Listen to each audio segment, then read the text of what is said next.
Good morning. Imagine that you're an economics analyst or a geostrategic analyst, and you're being paid to be right. There is no agenda that you serve. Your only objective is to carefully analyze data and to reach accurate conclusions. You ignore what politicians say and what government officials are saying today. You just want to see the numbers and you can figure things out for yourself. And imagine that you're looking through these data here to figure out trends and to figure out how things are going and why. This is the first one from Zero Hedge. It explains that the G7's share of global GDP is falling. The G7 is the United States, Canada, Japan, and in Europe is the UK, Germany, France, and Italy. And together, the G7 share of global GDP is way down over time. Here is a chart for that. The 44% number that we see now at the far right side of the graph, that's the G7 share of global GDP.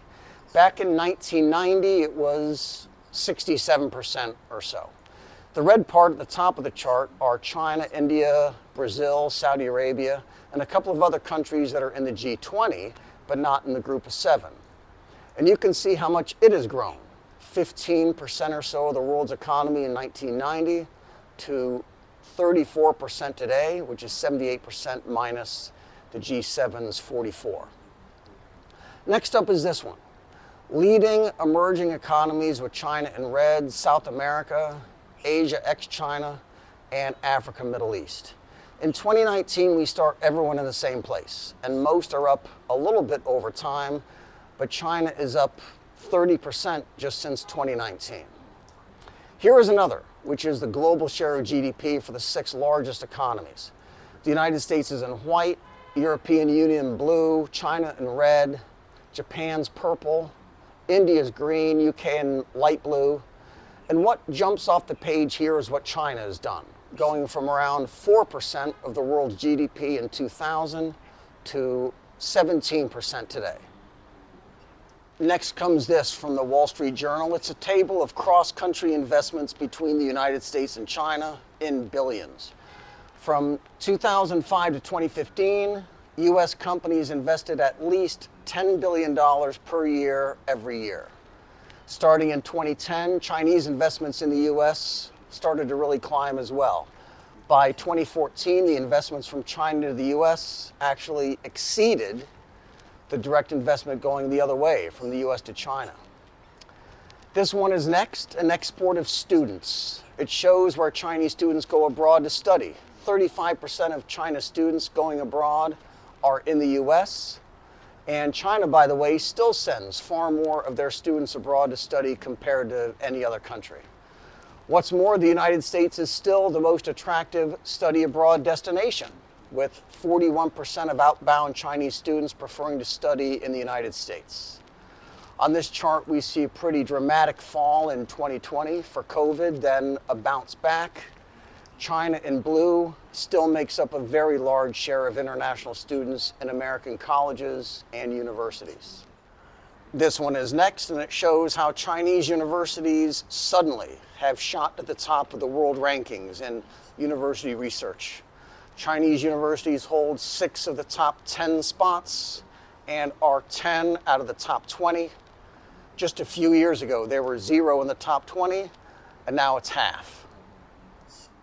Now, your job as the analyst is to make sense of it all, to put some kind of narrative together. And remember, too, you ignore politics, you ignore the day-to-day headlines. That part's important.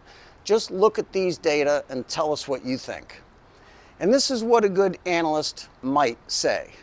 You would pull up this chart again and say that this one here is the most important one. Everything is right there. The U.S. share of the world's economy has zigzagged all over the place, but the United States is still up compared to 1980 and 1990 at about over a fourth of the world's GDP. China's up a lot. But the European Union, Japan, and the UK, they're down a lot. And analysts might agree that what happened is pretty clear now as we look back. About 25 years ago, the United States made a decision to pull away from their tightest relationships in Europe and in Asia and to work with China instead. Americans and Chinese developed a very strong economic partnership. American industry executives were meeting with Chinese officials and said, these are the industries and the technologies that we need to develop for the 21st century. Can China help us build it? Because American companies in their consumer markets around the world were going to need very high quality, low cost products in very high volumes. Europe and Japan, even Eastern Europe, which was opening up at the time, the Americans didn't feel they could make this work nearly as well or as quickly as they believed things might go in China. If China's government can quickly build out logistics, supply chains, infrastructure, world-class ports and railroads and highways, if China can really do what China says they can do, American companies will pour in tens of billions of dollars of investments themselves.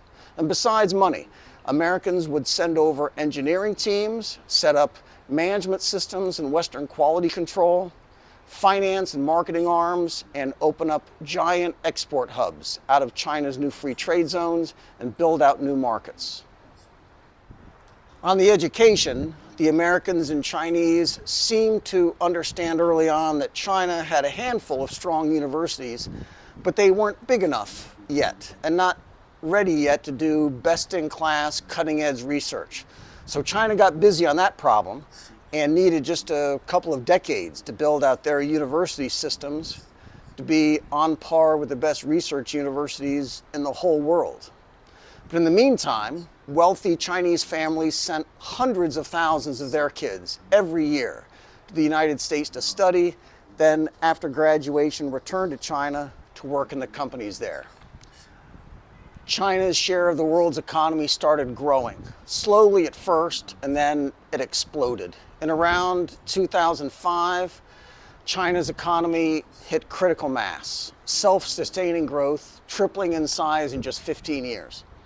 And looking at the United States, it was about 5 years after that, 2010, that for the United States, their relationship with China really started to pay off for them. In 2010, the US generated 21% of the world's GDP, and now it's over 26%. In fact, it was also in 2010 that China's investments into the US skyrocketed, going basically from $0 to $5 billion, then more than doubling just 3 years after that. If you're one of America's allies in Western Europe or in Japan, you're pretty unhappy with the way all this has worked out. The United States and China, who are quite obviously working together, continue to gobble up more and more of the world's economic activity. And all their growth in China and the United States, it is all coming at their expense. The European Union is way down since their high way back in 1990. And Japan is off a cliff. They were at 17.8%. Now they're less than 4%. So this graph here is pretty misleading when we consider this one, that the US is actually doing fine. It's the rest of the G7 that's falling apart. So the Japanese, the Brits, the French, the Germans, the Italians, they're not happy at all. But for the Chinese and the Americans, they don't want to do anything stupid to screw this up. They should want this to keep going forever. This is how they make Peking duck. Be good. If a great evangelist who will turn his co-workers and his family and his friends and his nation to Christ. Together we lift up the people of Asia. We pray that your Spirit is poured out, that 1 billion people are saved and brought to faith in Jesus Christ. We pray that you bring mentors and disciples